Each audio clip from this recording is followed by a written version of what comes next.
Yo, UberTube, it's been a few days, but I had to turn the camera on with this guy, Tommy Rosen. Yeah. And guess what? He runs retreats and has a podcast. What's the name of your podcast? In the Circle. In the Circle. And what's the name of your retreat company? Recovery 2.0. And what is that about? Well, Recovery 2.0 is really a holistic approach to recovery from addiction for people who are already clear that they've had an issue and they're now in recovery.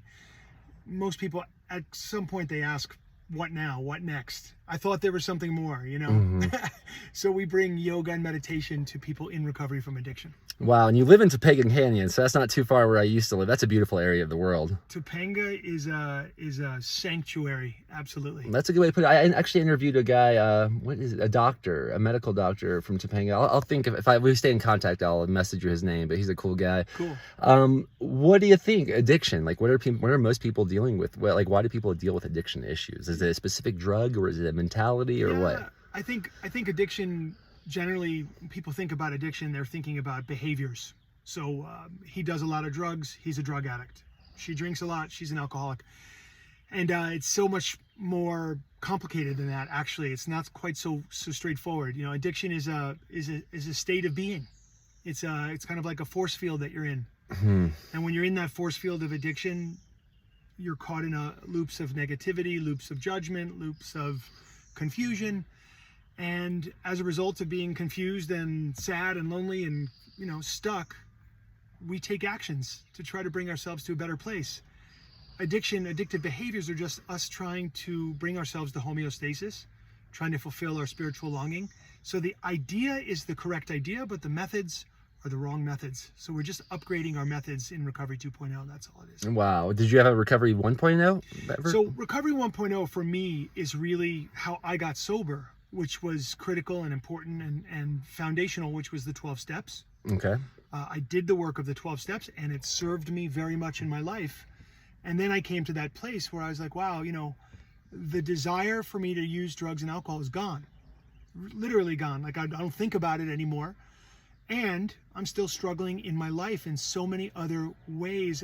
And those ways could be looked at through the lens of addiction. So struggling in the body with breath or stress, struggling in relationships, struggling in my relationship to food. Whatever the thing was, I found myself in these addictive patterns, or what we like to say patterns of belief and behavior that no longer serve. And I feel like everybody who gets sober is going to come through that portal where they're like, wow, I'm sober now, but I'm still struggling in all these other ways. So Recovery 1.0, necessary, foundational, 12 steps, or another way that a person gets sober. There are many. But once you're there, then the work of life and the work of living sort of begins. So people, you know, go through relationship challenges, divorce, they go through loss, they go through grief, they go through chronic physical pain. And these are not addictive sort of realities, but they do come out of being stuck in patterns of belief and behavior that no longer serve us. So we still have to address those. And I like looking at it through the lens of addiction. Wow, I have a feeling people are going to be inspired to learn more, so we'll definitely tag you. And you're here for the Dead & Co. show? I am here for 3 Dead & Co. shows. The Grateful Dead were 40 years ago when I turned 16. I found that incredible music and that incredible community of people, and it has honestly served me ever since. Wow. Well, I mean, but that group right there, they seem to like their drug use. Oh, yes. Well, I would say that's a professional class of partiers. And I am amongst a group within that group of people who found recovery a long time ago, but still love the scene and the music so much that it was all valid. It was all valid without drugs and alcohol. So we kept going. Man, there's so many things I want to dive into, like how some people use like the drugs that people might be using at the Grateful Dead show to get away from addictions, like LSD and such. But gosh, we'll have to save this for a full Breaking Normal podcast. Very good. Great to meet you. We'll tag them. Thanks, man. Keep breaking normal. Any final advice for anyone that's listening? Yeah. If you're having a hard time in life right now, just know that you're not alone. It's a difficult time out there right now. And don't be alone with it. Don't be isolated with it. There's so many resources. So don't despair.